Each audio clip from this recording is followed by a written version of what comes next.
Call to order the BZA meeting for the special meeting for Wednesday, September the 6th. If you please rise for the Pledge of Allegiance. I pledge allegiance to the flag of the United States of America and to the republic for which it stands, one nation, under God, indivisible, with liberty and justice for all.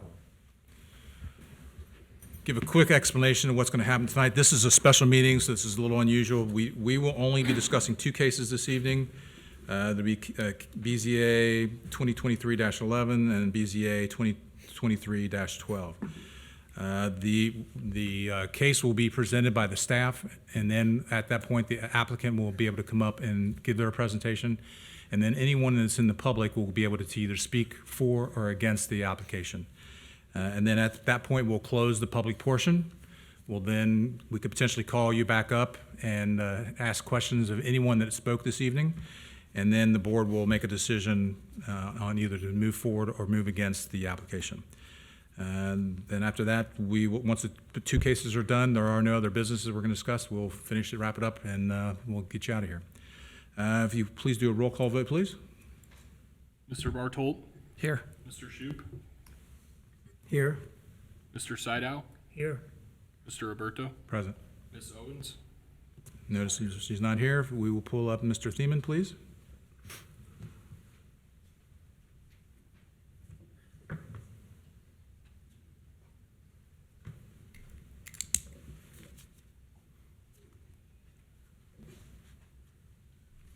Our next part, we will swear anyone that's going to speak tonight, and it looks like we have. You want his name plate? Yes. We have a few people that have signed in. Anyone that's going to speak this evening, have you signed in? All right, so if you would please stand and raise your right hand. You swear or affirm that you will tell the whole truth and nothing but the truth before the Board of Zoning Appeals. Say, I do. I do. Thank you. You may be seated. So our first case this evening would be BZA 2023-11. This is a property located at 4629 Rian Drive. The applicant is Patrick Quante, requesting a variance to allow for a pre-existing unpermitted commercial parking lot to be expanded into a residential zone. Does the staff have a presentation? I do. Thank you. So we're looking at BZA 2023-11. We're going to first look at the case summary, details, site plan and photos, and then staff findings. So the applicant, Patrick Quante, is requesting a variance at 4629 Rayan Drive to allow for a pre-existing unpermitted commercial parking lot in a residential zone. The applicant's claiming he needs constant access to his commercial vehicles and would like to use a parcel adjacent to his home for this purpose. He's also claiming that the parking lot will be temporary, but says it'll be for a period of 7 years. The details: the existing lot is unpermitted. The parking lot that currently houses Mr. Quante's work trucks and a recreational vehicle is unpermitted. And it's been unclear to code enforcement and zoning staff whether the RV is being used for office work. Mr. Quante claims that it is not. Progress has occurred. Mr. Quante states that he sold the RV and that it will be soon removed from his property. We have heard that for a couple months in code enforcement and zoning. He is open to making changes that will make the unpermitted use less intense as well. So the zoning issues at hand, there are 6 of them. The first one is 10.3.1 general provision. The use of a dwelling unit for the home occupation shall be clearly incidental and subordinate to its use for the residential purposes of its occupants. And no expansion of existing off-street parking shall be permitted. Furthermore, no additional parking burden due to home occupation shall be created. That's relevant if, in fact, he's using the RV as a home office. 10.3.2 is also about home occupation. Home that serve as a gathering point for employees engaged in business that take place off premises. This includes, but not limited to, landscape business offices, construction offices, or a trucking business where drivers or employees gather at the home before being dispatched from the home for the purposes of home occupation. Mr. Quante has admitted to me that employees will come and grab trucks and then head out. 13.3.3, location of off-street residential parking spaces. For any residential use or parcel, off-street parking shall be prohibited in the front yard, with the exception of driveways providing access from the street to the parking area. Within 10 feet of the right-of-way, the maximum width of the driveway shall be 24 feet. We have 13.6.5, parking and storage of recreational vehicles. So this is directly relating to the RV that is supposed to be gone soon. Recreational vehicles are utility trailers which are stored outside shall not be stored closer than the following distance from the side and rear lot lines. In an R3 district, which is the district Mr. Quante resides, that distance is 20 feet. And you'll see later in aerial photography that it appears as though the RV is closer than 20 feet, although Mr. Quante claims that he has a measurement for us today. 13.7.1, vehicles permitted in a residential district. Parking of vehicles accessory to the residential use shall be limited to those vehicles actually used by the resident for personal use, agriculture use, or temporary parking for guests. Vehicles not in keeping with residential character shall not be permitted. One could argue that 4 large trucks that are over a ton and an RV are not in keeping with the residential character of the neighborhood. And the final issue at hand, vehicles permitted in a residential district. This is 13.7.3, and it just shows what would be permitted. That would be an up to 1 ton pickup truck, could be the most relevant, but Mr. Quante says that his trucks are all over 1 ton. So here's a site plan as drawn by Mr. Quante about 3 months ago. This little box here is the RV. In this drawing, it appears as though it is at least 20 feet from the lot line. This is a very rough drawing. The parking lot was already built in. Code enforcement requested Mr. Quante come in and fill out a zoning application. So that's what started the ball rolling on this. So this is kind of like off the whim. You can look at the aerial photography and see that the parking lot is actually quite shorter than it says here, which is why zoning questioned at one point whether this is an expansion of an existing parking lot. But Mr. Quante claims he doesn't want to expand the gravel parking lot. He only wants to keep him with what's there. In this photo, one can see that the RV is right upon the lot line, clearly not 20 feet. So, in a site visit today, staff observed 4 large electric trucks and the RV still on the site. This is along Ray Ann. Cutting out again. And here's a photo of the fence. You can see the RV and 1 truck behind there. There is a truck being hidden by the RV. Mr. Quante allowed staff permission to go on his property. You can see 3 trucks. Again, there's 1 hidden behind the RV. This is kind of to show the intensity of the gravel parking lot upon the lot. Furthermore, there is no primary structure on the lot. We don't have an answer as to whether a parking lot is an accessory structure. It probably isn't. But if it were, then we couldn't have an accessory structure on a lot with no primary structure, would be another issue. But since that's not addressed because parking lots are not allowed in residential areas, I didn't have any zoning code, but I thought this would be a good time to bring that up. This shows behind the parking lot where really is a pond and other houses on the other side of those trees. It's quite expansive back there, but it is at a slope. I don't know if any studies have been done to show whether or not this is an appropriate place for a parking lot, even if it were allowed. But the parking lot is gravel, by the way. Okay, so we use something called the Duncan factors to decide whether or not staff can make a recommendation for approval or denial. And based on the Duncan factors, I've highlighted the 3 that I thought were most relevant. Number 1, it's staff's opinion that the property in question will yield a reasonable return without the requested variance. And in fact, putting the parking lot on the lot may make it undevelopable in the future. Number 3, it's staff's opinion that the essential character of the neighborhood would be substantially altered or that adjoining properties would suffer a substantial detriment as a result of granting the requested variance. And number 6, it's staff's opinion that the property owner's predicament feasibly could be obviated through some method other than a variance. The other ones are not highlighted, I won't read, but they are in the packet. So for that reason, staff recommendation is denial of the variance request, and that concludes staff's presentation. Thank you. Is the applicant present? Yes. Would you like to come give a presentation, please? And when you get up here, please state your name and address for the record. Patrick Quaney of 4629 Ray Ann Drive. And so I'll start off with the camper. The pictures do I hand them to him or walk them up to you? You hand to me and I'll Okay. agree or disagree to admit them. So, yeah.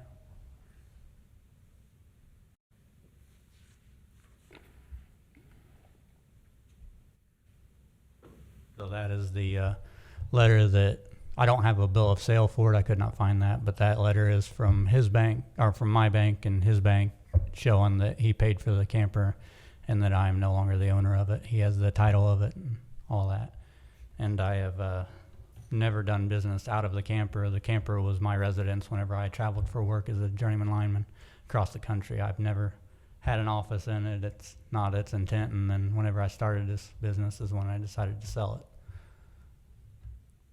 And then I've got pictures for measurements of the, I don't know exactly where the my property line is. What did you call it earlier? The is it the right of way. right of way? Yes, I found where the fence was stuck in between some trees, so I took pictures of those, and then off the side of the camper showed that it is 21 feet off the side, and then where I moved other vehicles, the one bucket truck was closer than that, so I moved them all over to get them away, and then I measured everything to show that the camper itself is 21 foot, and then everything else is moved out farther than that, and then I set down cones to show where the 20-foot line actually is, from where I assume it is. It was 11.6 off the road. 11 feet 6 inches off the road is where the fence was in between the trees at. So I'm assuming that's where the property line is. So I just measured from 11'6" off the road and then onto my gravel lot to show you guys where everything actually sits. Here's the one for the camper showing 21 foot.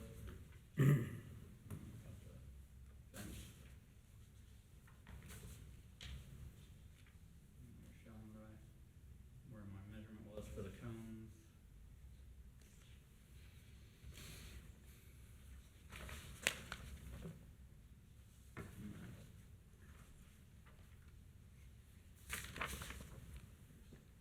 Showing the line of cones.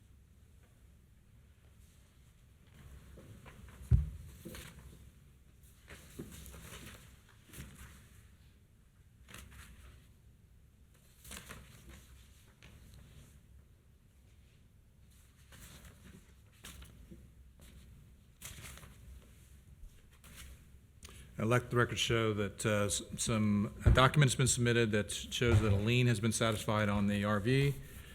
And then we have the pictures showing, I guess, it's not great evidence, showing the distance from the property line to where the vehicles are currently parked.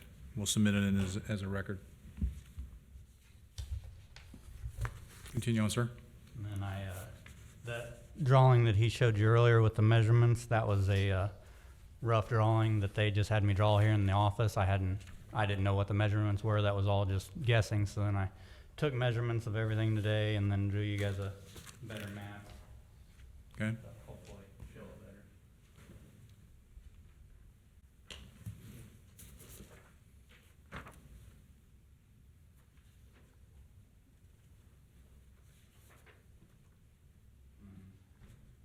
As you can see on the drawing, that the dashed line was 20 foot in, and then there's 8 foot of the gravel that actually extends onto the 20 foot off the roadway there for the property line.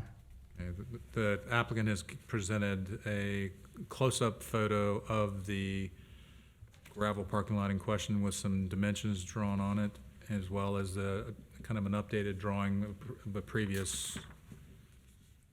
We'll submit it as record as well. And then I got signatures. I went down my road, and then I believe it was 16 that they sent letters out to. So I tried to get all those, and then I deemed it necessary to go all the way up my road to talk to everyone to make sure that no one had a problem with my business and what I had going on the property. I wanted to make sure that I wasn't affecting anybody, and if they had any complaints. So I went and got signatures, and then had them. It was either yes, you were okay with it, or no, you weren't. And then I ended up getting 23 yeses and 0 nos. Well, this is really not going to be admissible because they need to be present for them to speak on behalf of it, but I'll look at it.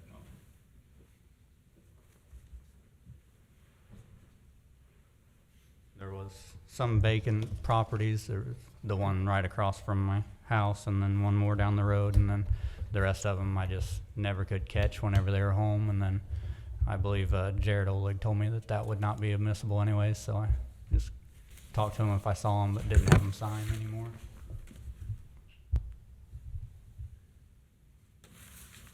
Okay, so can you tell us, I mean, what's the hardship?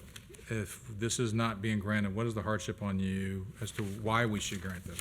I would not have another parking area for my trucks, so then my business would be pretty much, I'd go out of business unless I can end up purchasing property. That's why I'm asking. I don't want to extend anything, the parking lot or anything. It'll stay what it is as long as you guys allow it.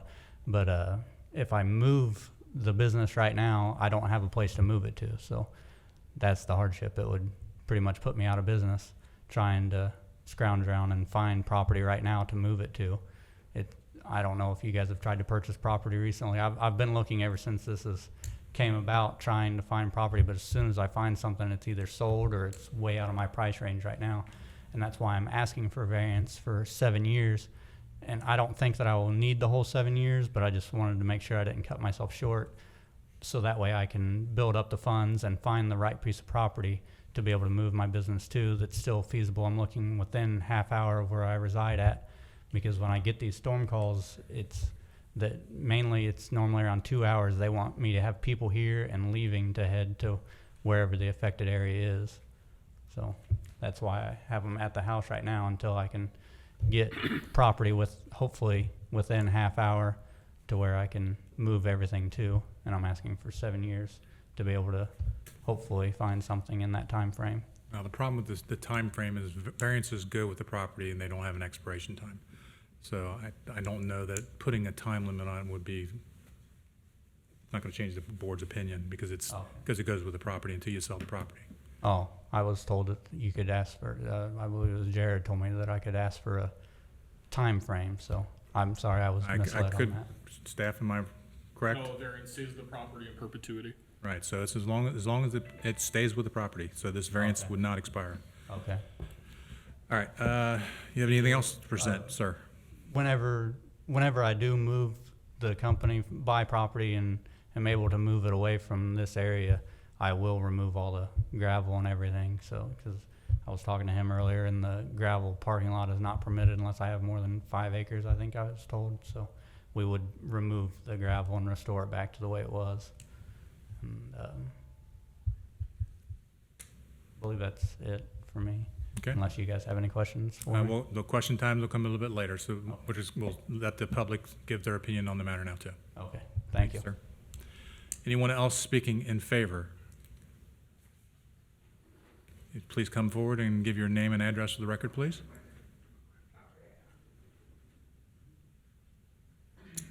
My name's Ben Bravender, 4598 Rayan Drive. I live directly across the street from the Quantes where this happens, or where all this is going on. Me and my wife, both in favor of it. I can also speak to the gentleman down the hill, the elder gentleman who's in the nursing home currently. His family's also for it. Talked to them over the weekend. Really, it's an essential service the way we look at it. He does storm calls. Being able to have that essential service nearby to where if we have a Hurricane Ike again, to where we did have power loss for a week, 2 weeks at a time, it's nice to be able to have that. I know a lot of his calls are more out of townish because we don't get hit by hurricanes every day. But it is an essential service. It doesn't bother me or my wife. I signed the sheet that says I was in favor of it. My wife, I think she might have signed, I can't remember. But it's kind of the way this is all going down. We just went through this whole zoning process with all of us, with the whole Wawa development, to where we did the whole R3 to a business project or to a business parcel. This is an R3, but it doesn't have a 24-hour gas station on it. It's not going to disrupt people all hours of the day. His work is based off of, when the power's out, which isn't 24 hours a day.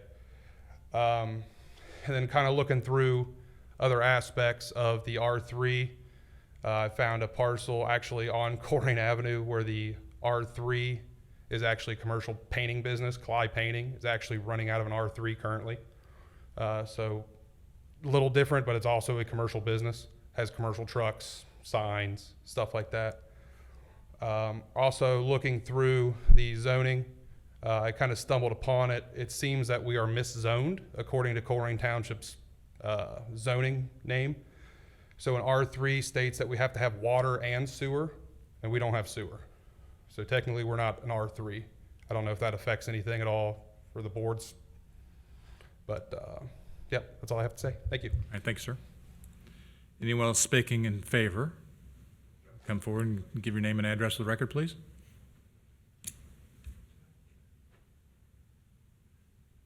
My name is Mike Kreutzkamp. I live at 4532 Rayan Drive. Excuse me.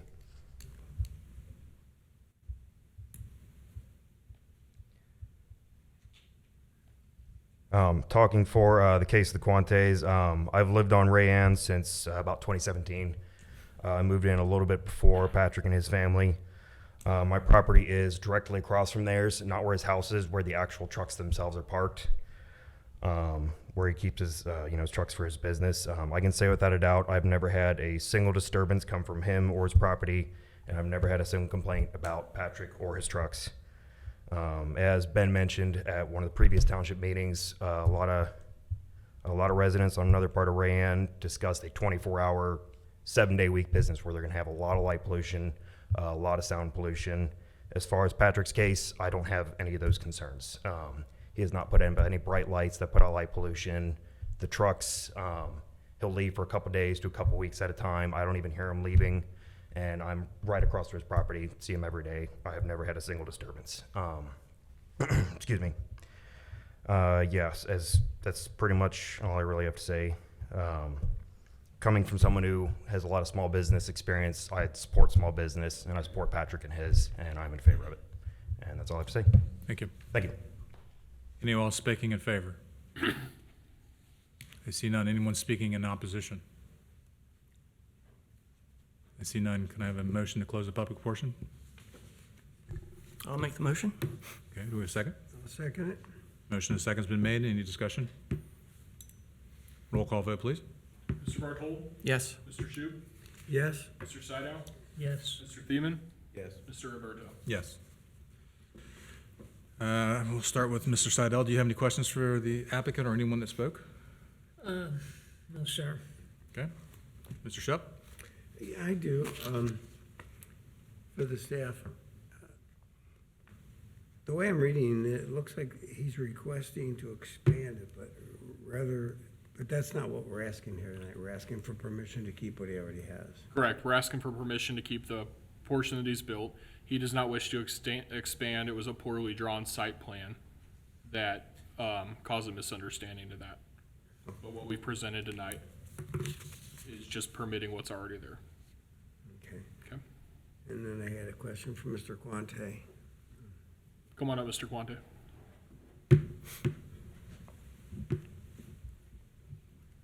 When is the RV being removed that was purchased? I can remove that RV tomorrow and take it to Indiana to my dad's if that's what needs to be done. I've been leaving it here because the person that bought it, it's on that piece of paper, he lives in Lake Village, Indiana. He's working a job 7 days a week right next to his house. That's why he has not came and picked it up yet. So, but if it is an issue with everything and needs to be resolved immediately, I can take it to my dad's in Liberty, Indiana tomorrow if that needs to be. Okay, I just want to make sure you weren't storing it for him. No, That's all I have. thank you, sir. Mr. Thiemann? Nothing, thank you. Mr. Prodel? Well, for the applicant, you mentioned, if you want to come back up, about purchasing additional property and it's too expensive, but couldn't you just rent a surface lot somewhere? That's the problem, is finding somewhere to rent that's big enough to store that kind of equipment and that is safe enough. We are union and I have people come in their personal vehicles so to pick up my trucks. So if you rent something like that, that's another thing. I mean, that is an option. So if I can find something to where I could purchase or rent, that is an option, but you have to look at security concerns for their personal vehicles being left there. Because I mean, these storms hit, it could be a 2-day storm, it could be a month-long storm, depending on where it hits and how big it is. So just to keep their vehicles there and keep them secure in a safe area, that's something I have to look at and find to be able to do. Well, I mean, that, to me, that maybe is a viable option. It's just, there's a lot of stuff in the resolution, in the zoning resolution, that's kind of going against you. Yes, sir. So it's always nice to maybe find some not very expensive, alternative, in case the board votes against. I don't know if there's any other solutions, but like we've already mentioned, the decision is not necessarily, we can't put a time frame on it. And your neighbors now might be okay with it, but new neighbors could move in and not be okay with it. Yes. There's all those kind of issues that, 10 years from now, 20 years from now, et cetera. Well, I don't plan on it taking 7 years for me to find something. And I know you guys have said that the variance would be there forever, but that is not my intent at all. That if you can go back to the property there, that parking lot is not as big enough. Like I'm constantly trying to purchase more trucks and find ground to put them on to move the business to, but that property is only big enough to fit so many trucks. So I wouldn't grow it any bigger than what I already have. So that's why I need to find other property. And then once I do that, I will be removing all that. I will not have this like this forever. No, but if the variance was granted, the next person will see that it was granted and could put it there. Even though you take the gravel away, if we vote that a parking lot's allowed in a residential area, the next person could also have a parking lot there. Even though you remove all the gravel, they could buy your place in the future and then put a parking lot there. So that's how it would just stay throughout the decades. Okay. Doesn't mean somebody will do that, but there's always that potential. And there's a lot of stuff in the zoning resolution that really plays to we don't want business kind of entities in residential zoned areas. So that's why I was just wondering, whether it's down in Ross or somewhere, is there an empty lot that's fenced in that maybe, they have enough room? I don't know how many vehicles you have.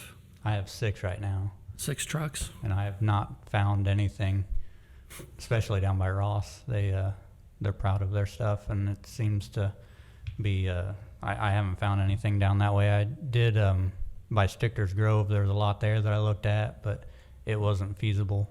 It just wasn't big enough. And then the shop, most of my trucks are height between 12 foot and 13 foot.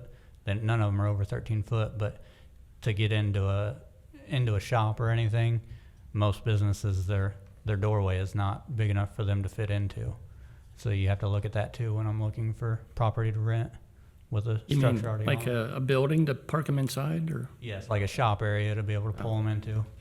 That's what, if I'm gonna rent something that already has a building on it, that would be, like, they want a lot of money for having that building, and if I don't have a use for it, then that's one of the problems I've ran into with being able to find somewhere to rent. Okay, well, that's all I have for now. Thank you. Yep, thanks. Don't go anywhere, because now it's my turn. So I'll give you a scenario. You sell the property. I don't plan on ever selling my property. Nobody does. You die and somebody else gets the property, whatever the wife. scenario may be. So the next guy gets the property, and he's got a trucking business, and he wants to go and put his trucks out there and idle trucks all day long. Now your neighbors are getting to hear an idling truck potentially, or maybe dump trucks. So the scenario could change because over time things change. And that's the only constant is things change. Yes. And so you won't live there forever, but this variance would. And so whoever then comes behind, just like Mr. Bartle was saying, whoever comes behind and they see that's there, now your neighbor is going to be stuck with whatever we permit in a residential neighborhood. So I've got a lot of heartburn over this because I wouldn't want this in my neighborhood as a potential risk. they like it now, but who knows what it'll be like in 10 to 20 years. The other thing, I had a brain seizure. think. I had a thought that Duke has all these bays down there. Have you approached them and say, hey, I've got 6 trucks. They're just like your trucks. Duke will not allow any other outside contractor. Like if you're working on property for Duke, Yeah. they will not allow you to park on their lots. They have laydown yards for job sites if you're bid under them. Yeah. But they go on a 2-year deal, which that's not your question anyways. But we're not directly under Duke right now. Well, I'm not saying that. Duke. I'm saying Duke They has will not allow you to do that. all these bays. I thought maybe you could rent some bays from them that they're they're making money. They will not allow that. Okay. And then I have a question for you on the variance. That variance would be forever, or it's for when if I sold the property, then it goes away? That variance goes with the perpetuity with the land. It doesn't Okay. matter who owns it. Okay. So it would be on there forever. The next guy that comes in would have that same variance capabilities of a gravel parking lot of this size, and with the setbacks and everything that we've talked about today, forever. Okay. So I don't have anything else to say. Does anyone want to make a motion? I'll make the motion. You can be seated, sir. I'll make the motion to deny the variance request. Okay, a motion has been made. Any second? Second motion. A second has been made. Any discussion? I see none. Roll call vote, please. Mr. Barthold? Yes. Mr. Shup? Yes. Mr. Sidow? Yes. Mr. Thiemann? Yes. Mr. Roberto? Yes. Your variance has been denied, sir. Next case, BZA 2023-12. This is property located at 6200 Colerain Avenue. The applicant is, and I'm going to butcher this, Nisa Hardman is representing the property owner, is requesting a variance to table 8.1 and the code 8.84B and 8.84C of the Colerain Township zoning ordinance. Does the staff have a presentation? I do, but Waiting for it to come back on? yeah, I went off time Okay. ago.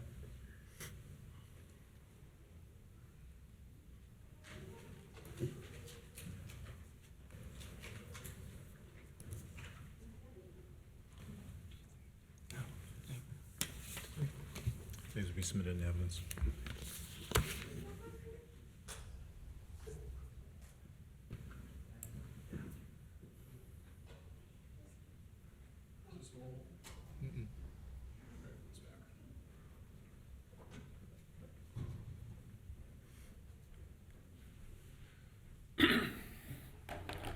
I do have a presentation. Thank you, sir. Okay, so we have BZA 2023-12. And we'll go through the same steps as when we went for the previous case. The case summary. The applicant, Arnessa Hardman, is requesting to use the property at 6200 Colerain Avenue as a commercial kennel for dogs.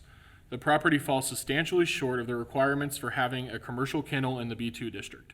However, the unique property division causes a hardship that may allow for a variance. The details. The property history. The property located at 6200 Colerain Avenue is zoned B2 General Business District and is currently being used as a pet care facility, which includes animal grooming. Ms. Hardman received a zoning certificate for this within the last 3 months. Prior to this use, the property had been used as a child care facility. The application requests expansion. In addition to the uses permitted by right, such as pet care and dog grooming, the applicant is also proposing to use the property located at 6200 Colerain Avenue as a commercial kennel. Staff felt as though this was an expansion of the intensity, and that's mostly completely due to dog barking. So we wanted to bring this case before the BZA. If you look at Table 8.1 in the Colerain Township zoning resolution, commercial use, you'll see that commercial kennels are permitted in Colerain Township in B2, B3, and I1, but they're permitted with conditions. Ms. Hardman is in a B2, so we'll look at section 8.4.4 to see what those conditions are. For commercial kennels, there shall be a minimum lot area of 5 acres, and all structures except fences, exterior storage, refuse, or supplies that shall be set back a minimum of 100 feet from all lot lines. The property is 0.247 acres, which is 8.4% of the required size. So it is substantial, and due to the lot constraints, a 100-foot requirement cannot be met. Here's the property division, which staff believes may cause a hardship. The upper triangle of this property is 6200 Colerain Avenue, Colerain Township. The bottom part of this triangle is 6200 Colerain Avenue, Green Township. So Ms. Hardman actually has no access through Colerain to her property. She would have to go through her Green Township portion of her property.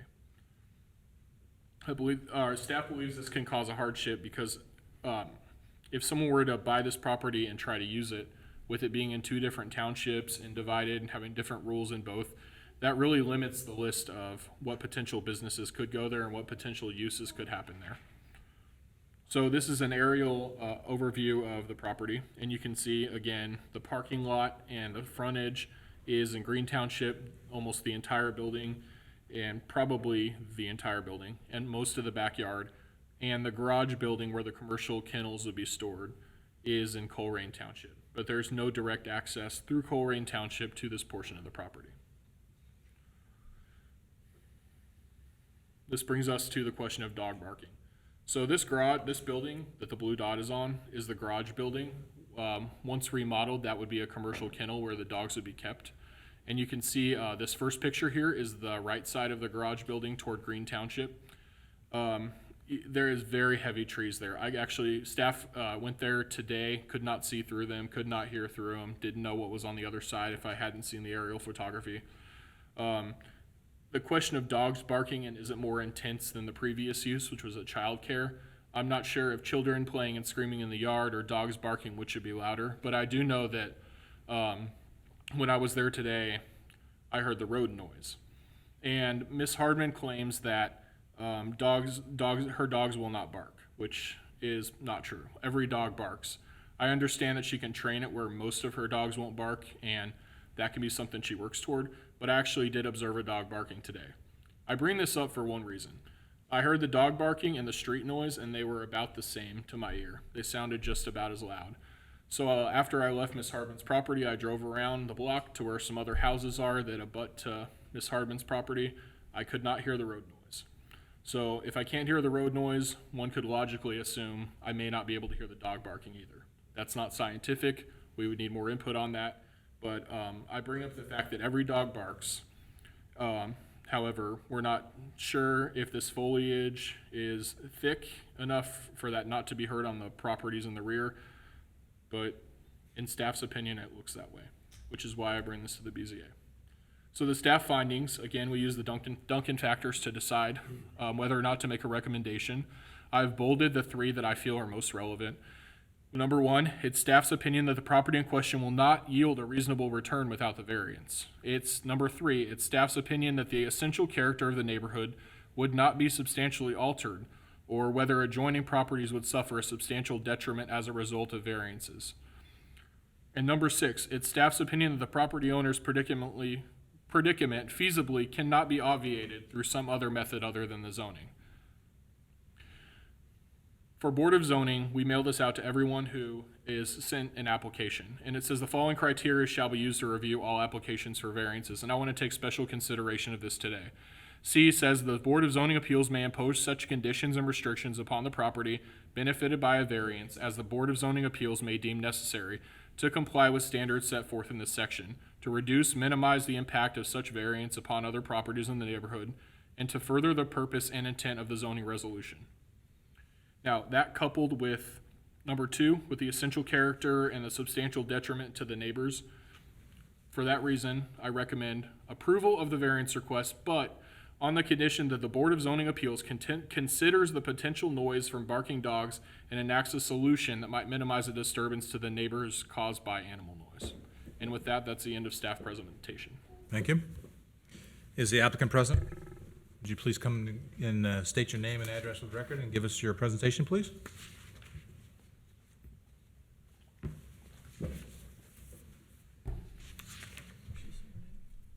Were you in the hallway when we did our swearing in? Yes. Okay, I need you to raise your right hand and swear. Do you swear or affirm that you'll tell the whole truth and nothing but the truth before the Board of Zoning Appeals? Yes. Thank you. And did you sign in the sheet's not been signed in as well? No. Can I have you sign in for the record? I have a pen up here for you. Thank you.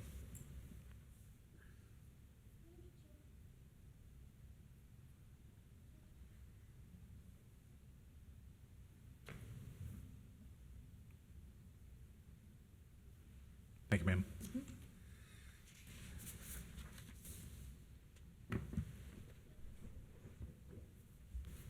Say my name, right? Just do it again for me, just to say your name and address for the record. Arnisa Hartman at 6200 Colerain Avenue. Thank you, ma'am. Thank you.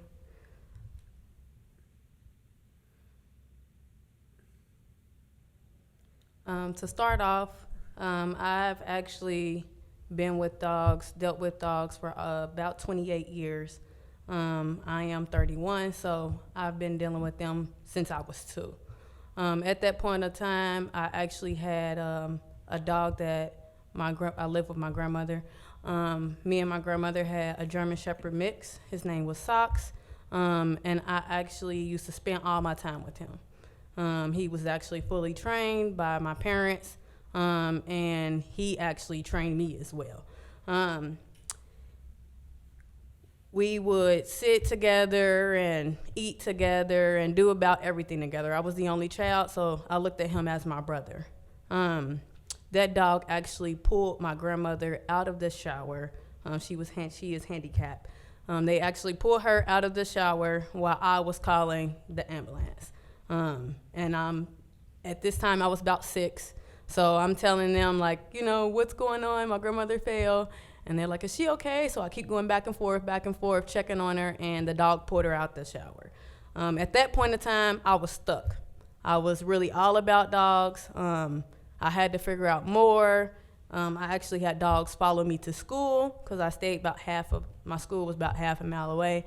I had stray dogs follow me to school back and forth. They would sit there and wait. So I actually just been fascinated by dogs ever since a young child.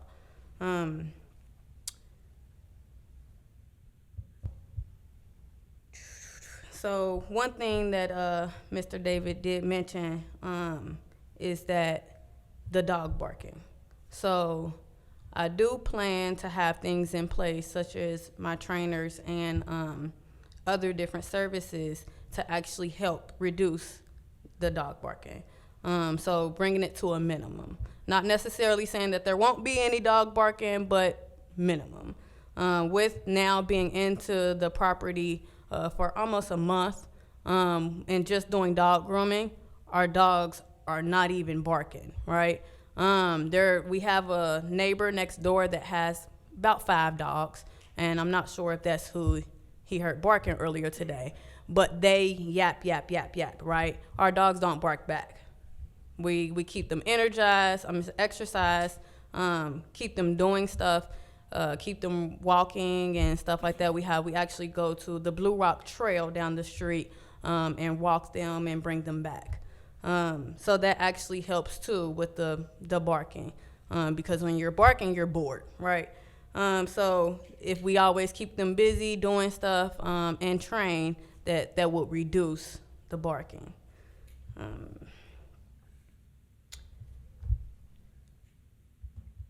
I've actually been in business for 8 years. So I've kind of got a lot of knowledge here in the dog industry overall. And I expect to have all of my service, such as training, boarding, daycare, all of that will actually help my overall experience.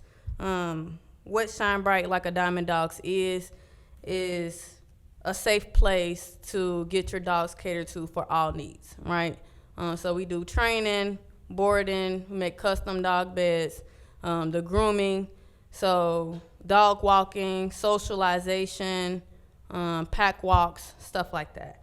That all helps the overall experience of the dogs. Without this, or without the approval, that would actually leave room for disobedience, right? So if we only do grooming, it's a lot of dogs out there that's not going to be able to get trained by us, not going to be able to get exercise. A lot of these things are what the dogs need to physically be, a necessity for these dogs here.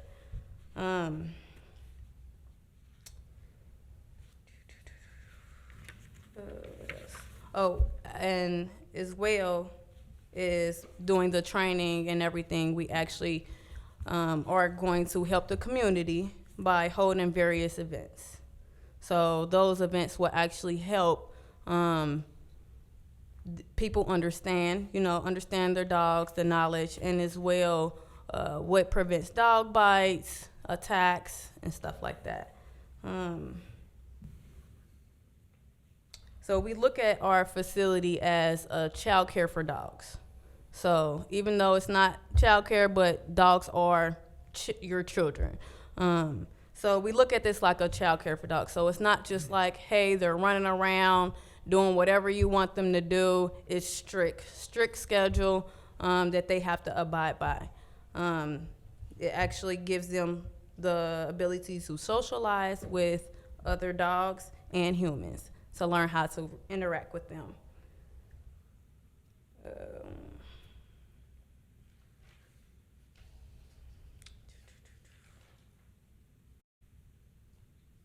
So back to this. So without approving the kennel, this will prevent us from carrying out our full mission. Pet sitting, boarding, training,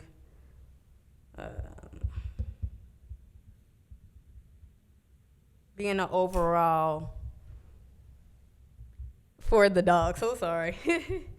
I did actually get some signatures from the neighbors around to actually get approval, of how they actually felt about it. So I did get some of those signatures here if you want to see that. So I went around and talked to the different neighbors, let them know what I was doing and how they actually felt about it. A lot of them have dogs. Majority, 90%. I didn't actually go to a house that didn't have a dog. So a lot of them have a dog, so that they felt that this would be very good. They would be able to use the services and it would help them. A lot of them like, oh, we really need training. My dog's acting crazy. They hop fences and stuff like that. Right now, as you can see, it's a barbed wire fence. And even like I said, with the dogs coming right now to grooming and going outside to potty, we haven't had much barking. They haven't tried to escape, things like that. So that actually helps the overall goal. Ms. Hardman? Yes. It's chain link, not barbed wire, right? Sorry, Just making chain sure. link. Okay. We could see it. Okay. For the record. Bless you.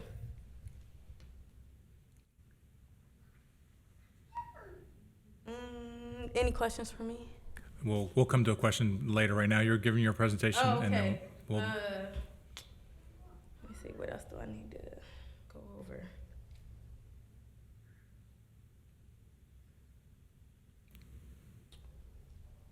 Well, you've told us about your business, and why here? Why in this location would be a kind of a question that I think the board Okay. might ask, and then how are you going to resolve some of the concerns or issues that the staff has presented to you? If you Okay. can address those, and maybe we won't have to ask those questions later. Okay, gotcha.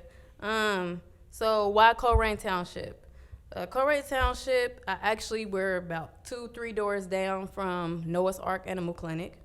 And they don't have a grooming, boarding, training, none of that. So I feel like being here will kind of help the community overall, providing them with multiple services that they can use, and that it will actually help the community in itself. Like I said, giving people the knowledge of how to act, how to interact, what to do when you see a dog fight or a dog attack. This will actually help the community and reduce attacks and reduce shelter dogs. So my overall experience or my overall goal is to actually reduce shelter dogs. I want to actually start to take shelter dogs in and overall down the line, far down the line. But I do want to take shelter dogs in, train them, and make them diamond dogs, because overall that would help the community, right? Right now, all the kennels and facilities are like overly staffed with dogs, that people they don't want, they don't act right. When you have a dog that you just don't know what to do with it, what do? You give it up. When they do something at first and you don't fix the problem, it recurs. So with us being in place, we'll be able to fix it, give you the knowledge, and give the dog the knowledge. Being able to understand the dog language is something big. And I chose Colerain Township just because I know that a lot of people out here have dogs. Our facility actually is very, very close to the street. Our neighbor I actually talked to, when he first got a dog, he didn't really know what to do with it, right? So he took him outside to go potty, and the dog got away from him, ran in the street, killed, died, right then and there. Second day in their property. So they were kind of devastated because they didn't know what to do, right?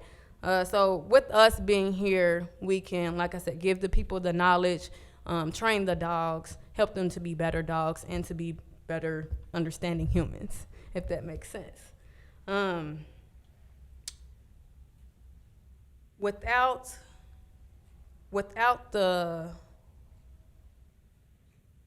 these services, like I said, that can bring a lot of disobedience, boredom, destructive to property and stuff like that. When dogs are bored, they do whatever they want.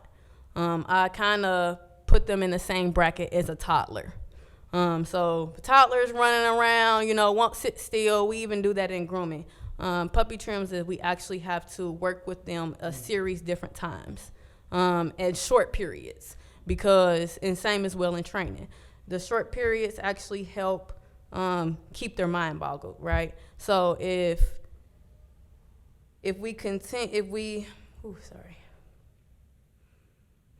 So with the short periods, that will actually help engage them and actually keep them, keep them engaged and understand of what's actually going on. If you have a toddler that you're putting in the corner, they won't sit there for more than a couple of minutes. They're ready to twirl around, dance around, do other things. So we kind of compare that to dogs. If you don't keep them active, don't keep them energized, don't walk them necessarily, don't groom them like they should be, all of this matters. All of it plays a part on how the dog behaves, how they act, and how their future is. As well as down to a litter. If a dog has a litter, however that dog was trained, it can be passed to the litter. So if that dog was acting wild and you didn't know what to do with it, and then you have a litter, that can go right over to the litter. From my experience, dogs that have been trained, that have litters, they automatically pass it down. They pass it down to their children, or I forgot what they call it, the dogs, but pass it down to their litter, and it kind of continues on, right? So I feel like having these dogs and training them, keeping them exercised, keeping them groomed well, it kind of helps their overall health, and that actually helps the dog and how they behave.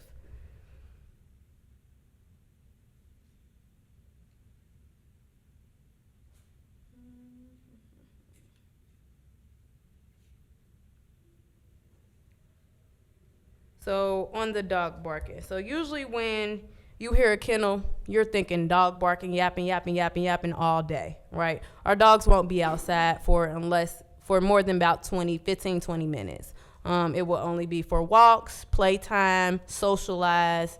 They will not be held outside.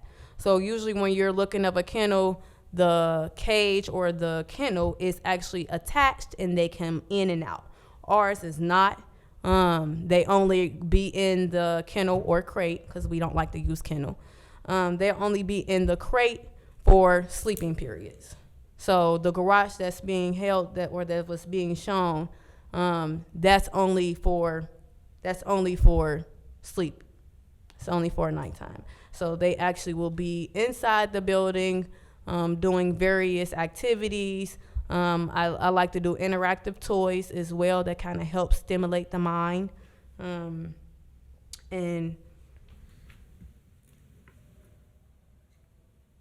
yes, I do various activities that help stimulate the mind, that actually also plays a part in how they behave.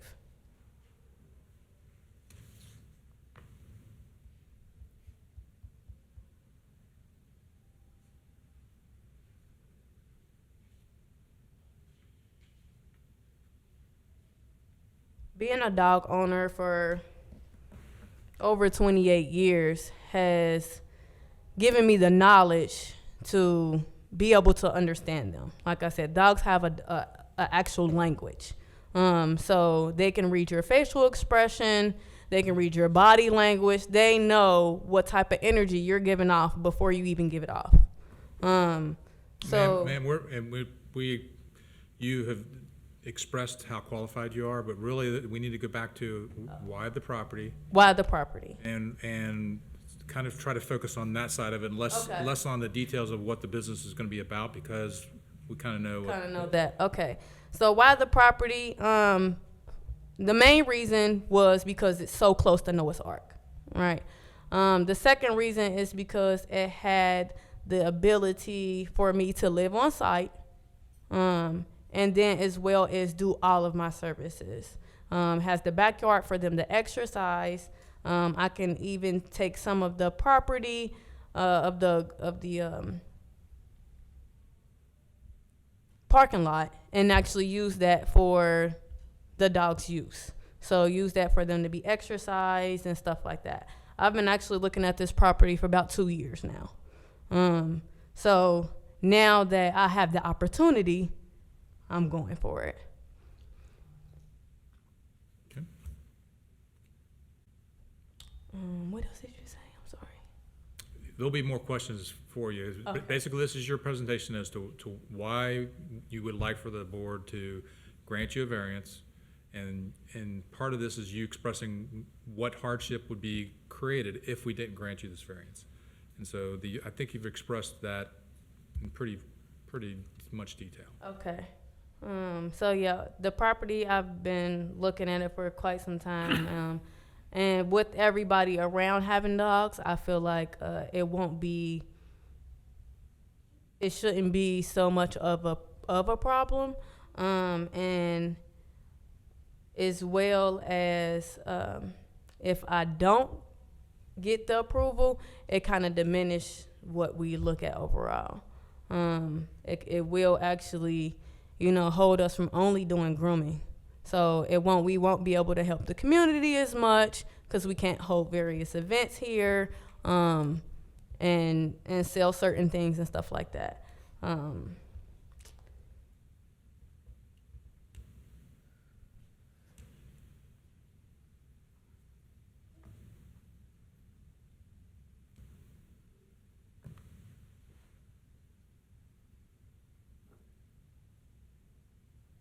So pretty much that is the reason why I chose this property, and the reason being of why I would need you guys to approve it for me, so that we can actually help the full community. We actually have I guess that doesn't matter. That's pretty much it. Okay, thank you. Thank you. And we'll call you back up, probably ask you a few questions a little bit, all right? Thank you. Anyone else speaking in favor? Anyone speaking in opposition? Can you come to the podium? Thanks. Well, for or against, you're gonna have to decide what you're gonna speak to, yeah. All right. I will say, Can you say your name and record? oh, yes, sir. Stephanie Wright, 3729 Blue Rock Road. Thank you. I am an avid animal lover. I have an adopted pet from the pound. I do have a couple of concerns because this property seems to change ideas on what would be good there. Just as recent as 2019, there was a business put in there for a zoning change for, they wanted it to be at that time a daycare. And a few years later, now we're having another zoning change for it to be a dog grooming business, as well as boarding and training and things like that. I just wondered if the property owner has any responsibility in this. Showing the pictures of the property, you can see that the parking lot is less than attractive. That would be a violation of the zoning code as we speak, as well as the yard seems to be maybe a little unkept. So I just feel for the owner starting this business that it's a rental for them, I assume, and they're living on the premises, that it could be biting off more than they choose, because I don't believe that this property owner is a good landlord. So, thank you. Thank you. Anyone speaking against or for? Sir, did you sign in, and did I swear you in? No, I can't. Okay, so if you will just raise your right hand, you swear to tell the whole truth and nothing but the truth before the Board of Zoning Appeals. Say I do? Thank you. And I'll have you sign in as well. Thank you, sir. And just put your name and address on there for me, please.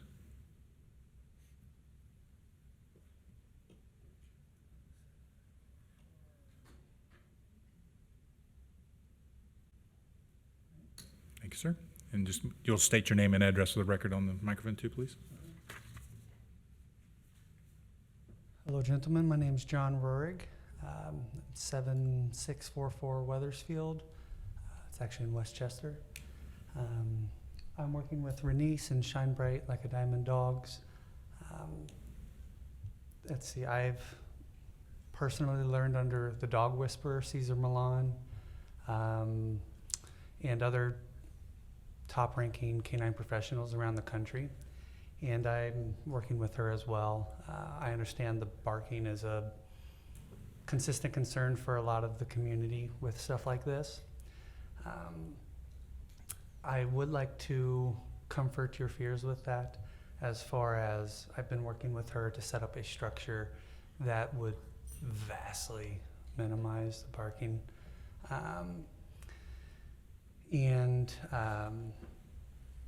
It's not just a regular kennel type thing.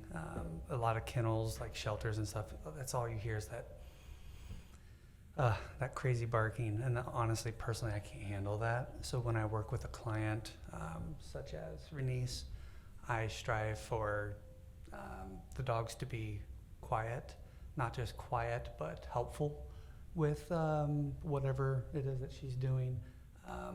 Like she said with the kids, if you put some energy into the kid and you educate them, they are less disruptive, they're less troublesome and things like that. Same way with the dogs. And I've had success with this across the country.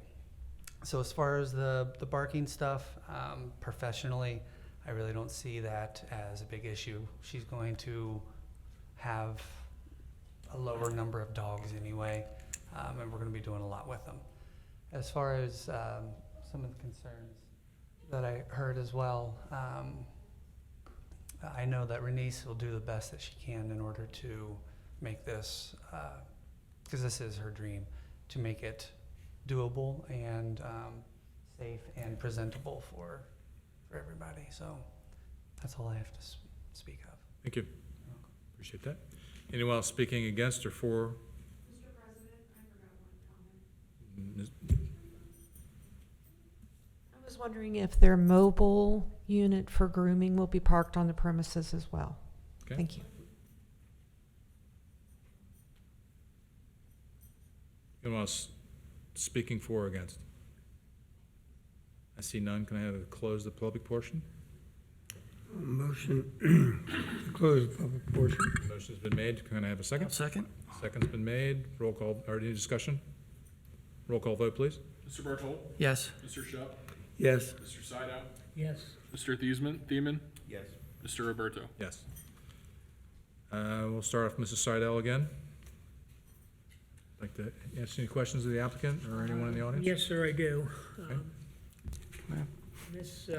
Hardman,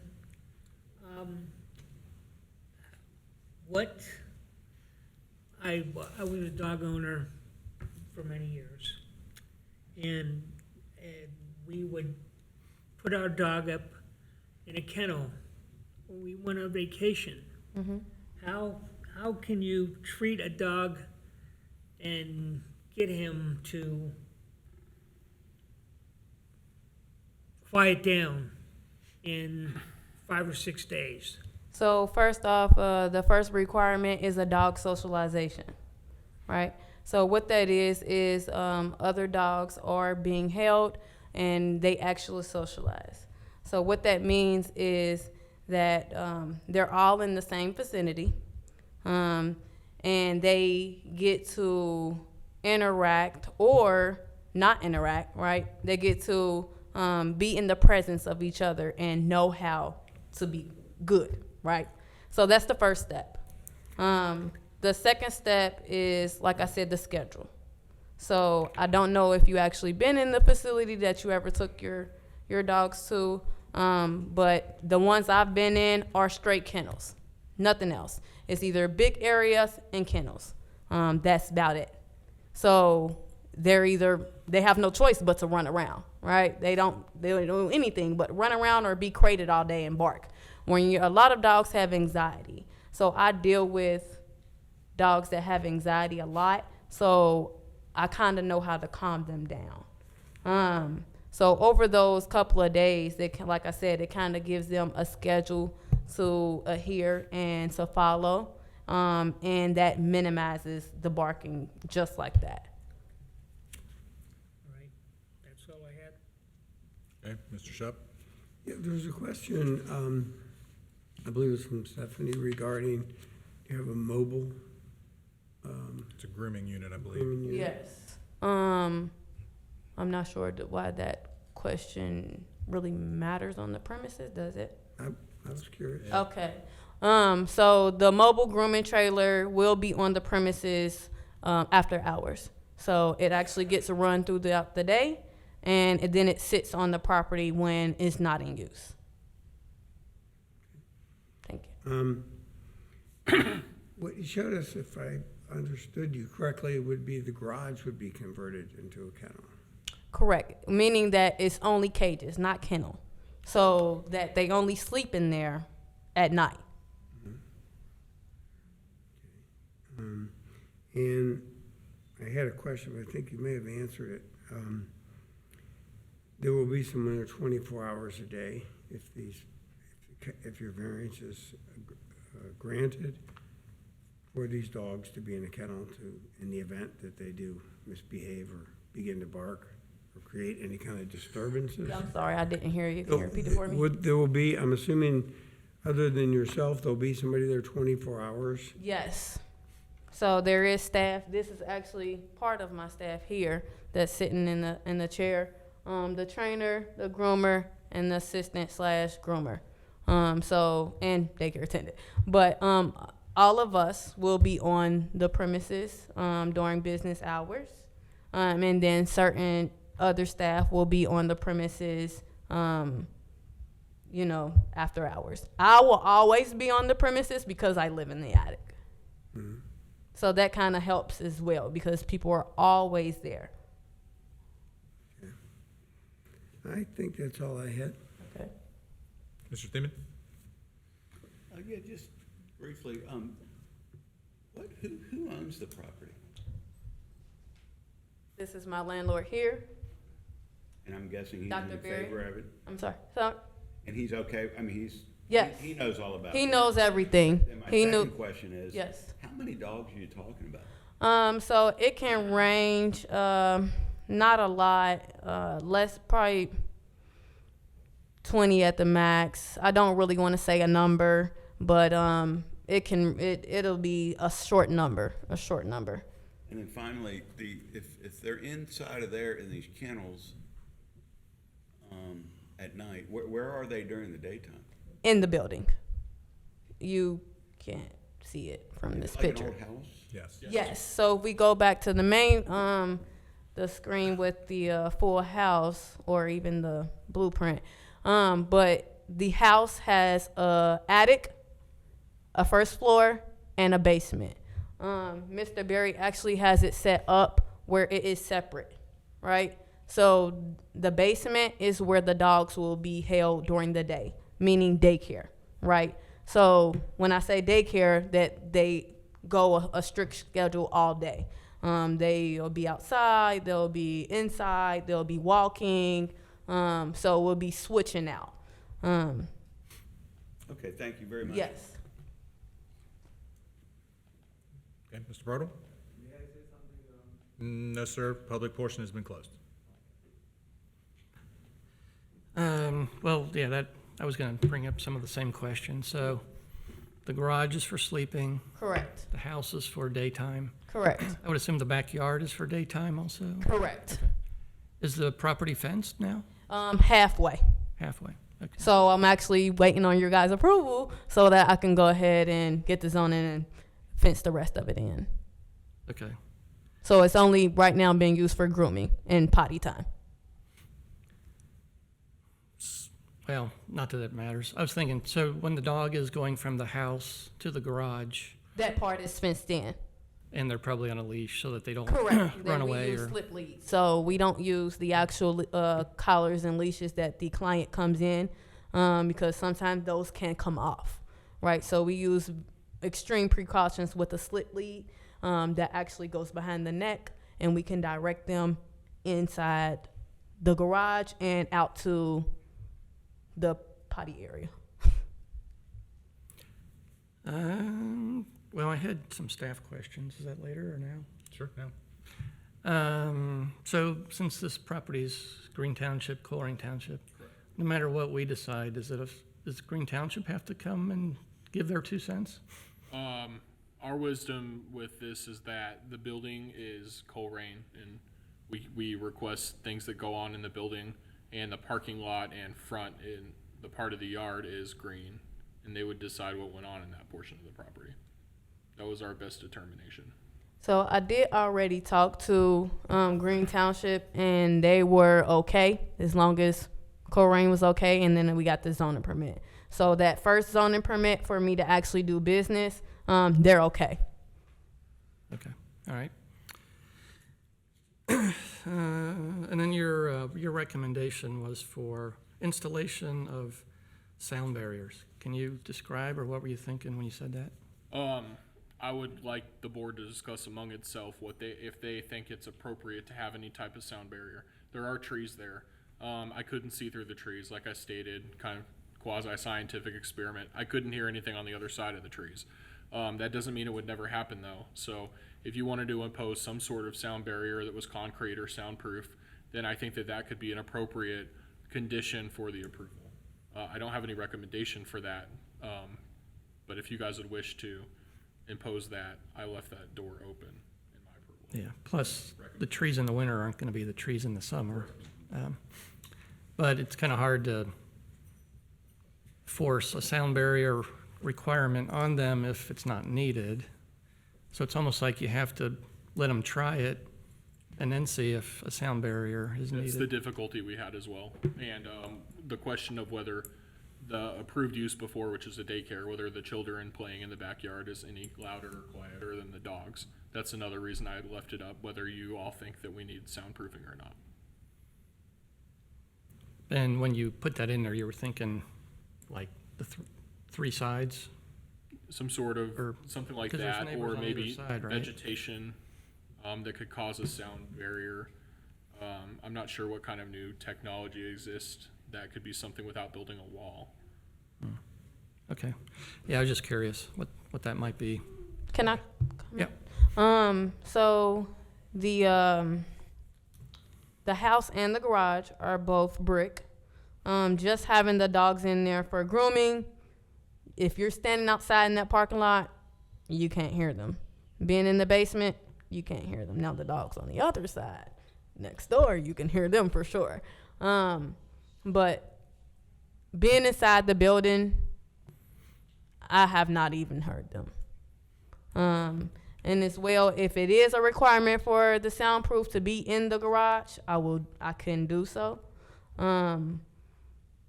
But I was wondering if the inside walls of the garage could be covered in 2 inches of, some sort of insulation or something, just to help. Yeah, and I wanted you guys to figure out amongst yourselves if you thought that was appropriate, instead of outright recommending something Right. like that. Okay. Acoustic tiles. Yeah. Exactly. You done? That's all. Yeah. The number of dogs was already in question. You're saying you're thinking maximum 20. If the board would put a restriction on the number of dogs, would you be opposed to that? no, that's fine. And then the garage, is it climate controlled? You put the dogs out there in the midwinter? It will be. I mean, once I get approval, I have things already waiting to be in motion to get that climate control. Right now, it only has 3 windows. So that's the only thing that it has, nothing else. Some of the other issues that are associated with multiple dogs is you've got excess fecal matter. How do you address that? So we do daily pickup, because you can't have the dogs running around. Even with grooming, you can't have dogs coming out stepping in other feces that can transfer diseases and stuff like that. So it has to be picked up. The grass does get treated and everything, so it has to be picked up. And there was mention of the chain link fence. What type of fencing are you proposing that you're going to put around the perimeter of the property? So I was actually waiting to get approval to see if I would need a privacy fence or the same fence that's going on now. Also, the dogs will be in a ratio coming outside, so it won't be more than 5 dogs. So if we do have 25 of them will be coming out at a time. So it kind of helps keep a overall range of the dogs. Would you be opposed to putting a privacy fence along the back perimeter of the property to help with the sound barrier? Nope, that's perfect. And sometimes The only thing, go ahead. sorry, the only thing about that is that I know that they did have some issues with plumbing. I know that he can talk about that, but they did have issues with plumbing. So in the middle of those trees is the line that is connected to all the rest of the houses. So I know that, I don't know if it has to be in front of it, behind it, but if it does get backed up, I've been told by the plumber that it will shoot straight up in the air. So I don't know if that's going to go on their side, if it's going to come on my side, or what. Sounds like something needs to be addressed there because there shouldn't be plumbing shooting up out of the yard anywhere. Well, it was an old issue, but what I'm saying is it's a drain that comes back there, that's in the middle between my house and I believe there's a drainage system that goes behind there. correct. Next. That's what I'm speaking of. So, but my house in 2865, so it's right in the middle of those trees. Okay, thank you. But on the privacy fence, I was just thinking, not only sound, but I thought I heard, not here, but previously, that if, maybe not the dogs on your property, but if dogs in neighboring yards can't see your dogs, they don't know they're there, so they don't bark. That's actually true. But sometimes they sense and they just bark and yap. Like I said, the dogs next door, they just yap, yap, yap. But I was also thinking that the current fence might not be high enough for some larger dogs that could just easily jump over them like a deer. So it's which is correct. But there would be a reason why they would jump over the fence, right? So if they're trying to escape, they have an anxiety, not sure what's going on, too much dogs, right? stuff like that will cause dogs to react of such. So even like I said, even the dogs that have been over here with grooming, no, even my dog hasn't tried to hop the fence. That's the only reason why it's still sitting there like that. And then there was also the issue, you're currently not, are you currently residing in this place? Yes, I did just get in the second week of August. Okay, so there was some concerns about the parking lot looking a little run down and as far as the outside features of the house? Well, Is that if being I addressed? can say myself, that the property has been vacant for over 2 years. So that's a lot of TLC. The pictures that you've gotten today are very different from how it looked when I got in there, right? It was mentioned about the grass looking kind of shaggy or whatever.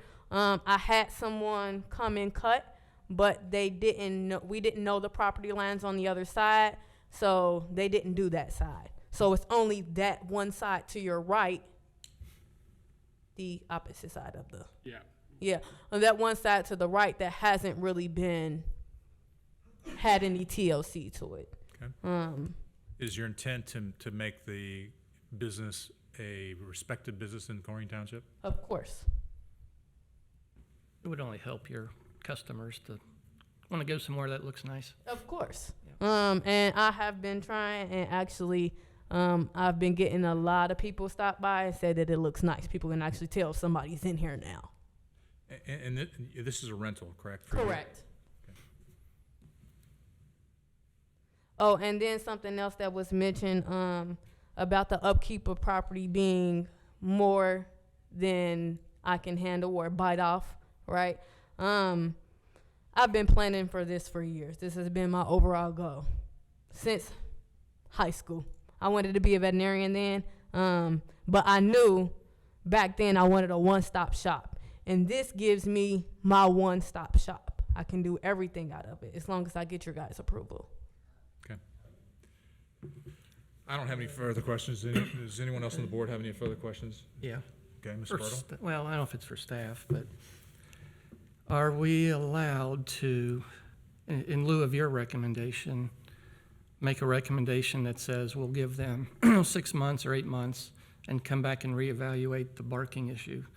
And if there's no barking issues, then sound barriers aren't needed. But if it becomes a problem, we can address it, or she has to address it. Is there any way to Well, it's a- stipulate that, It's a that we can variance come that back? that carries again with perpetuity, so you'd have to, I mean, I mean, it'd be it'd nice be, to it give would them be a time. noise ordinance that would be addressed through Yeah. our police department. Yeah. Okay, that's what I'm sorry now. I was thinking that too. I'm like, so how would that work? How would it be based off of a complaint Well, I guess it would or?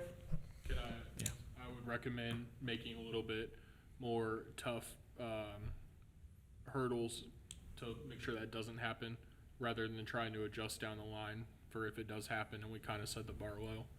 So doing that privacy fence, maybe soundproofing. And I think I really would like to limit the dog to 20. Okay. No more than that. I mean, I think that's, in a garage space, that's quite a few dogs Yeah, in but I it. mean, it's hard to tell how many can fit in the garage, do you think, with your crates?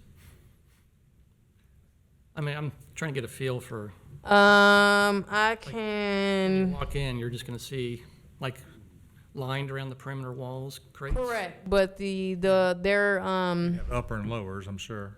say that again, I'm sorry. Have an upper and a lower Correct, crate. correct. So up and lower against the wall, all the way, around the perimeter, all the way around. So that was my idea, How many- correct. How many clients do you currently have in your grooming business? Probably over 250. Okay, so is it feasible that 20 dogs that's a feasible number? At a time, correct, yes. Are you saying 20 dogs for overnight or 20 dogs for the daycare center? Or? I'm assuming, and then what we're storing in the garage at overnight Correct. sleeping. What we're storing in the garage will be overnight. For what we're calling the kennel? What you're calling the kennel, what I'm calling daycare, Yeah. yes. Does that mean 20 dogs on the premises at any time? No, I don't think so. It's 20 dogs being housed overnight. Correct, okay. Yeah. Okay. Because they could potentially have grooming dogs that they could have them stacked up all day long. Yeah. And then their owners come and get them later. So I would just say during business hours, that's not restricted, but after business hours, when people are wanting to sleep, we don't want dogs barking. Correct. And, being bad neighbors. All right, you've heard my recommendation. I can't make a motion, so can someone make a motion to either approve or deny and with the conditions? I'll make the motion to approve the variance with the stipulation that there is is it 6 foot high max? I think 6 is the max. You can go higher as part of your variance. Well, 6 foot should be six- sufficient. With a 6 foot high, You're now getting a custom fence and it's gonna put a hardship. yeah, 6 foot high privacy fence, solid privacy fence, Okay. Taking And- notes. and a maximum of 20 dogs for the overnight stay in the Okay. kennel building. Okay, so a motion has been made. Could I make a modification to that? No, you actually can't, so we'll do it through a discussion. If he wants to amend the motion, he can. So a motion has been made. Do we have a second? I hear none. Okay, would you like to make a modification to his motion? Yeah, something about the insulation for sound barrier. So the Like garage. the installation of a noise, Material. yeah, noise canceling material in the garage?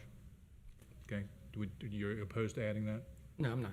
All right, so can you read back the motion and then we're gonna add The that? motion has been made to approve, but make a limit of 20 dogs housed overnight, a 6 foot high privacy fence, and a noise canceling material to be installed prior to the business beginning. Okay. In the kennel. In the garage, In the garage, okay. okay. All right, all right, so a motion's been made to that effect. Do we have a second now? I'll second it. Okay, motion and second been made. Discussion? I see none. Roll call vote. Mr. Bartol, Yes. Mr. Shup, Aye. Mr. Sydow, Yes. Mr. Thiemann, Yes. Mr. Roberto. Yes. So with those conditions, that your motion, your appeal has been granted. Thank you. So get to working, get things cleaned up, get business going, and, bring people to the community that. Thank you so much. Thank you. All right, we have no other business to discuss tonight. Since this is a special meeting, that's all we were going to discuss. So do we have a motion to adjourn? Make a motion to adjourn. Motion's been made, second? Second? Second's been made, roll call vote, or discussion? Roll call vote? Mr. Bartol, Yes. Mr. Shup, Yes. Mr. Sydow, Yes. Mr. Thiemann, Mr. Roberto. Yes. Meeting is adjourned.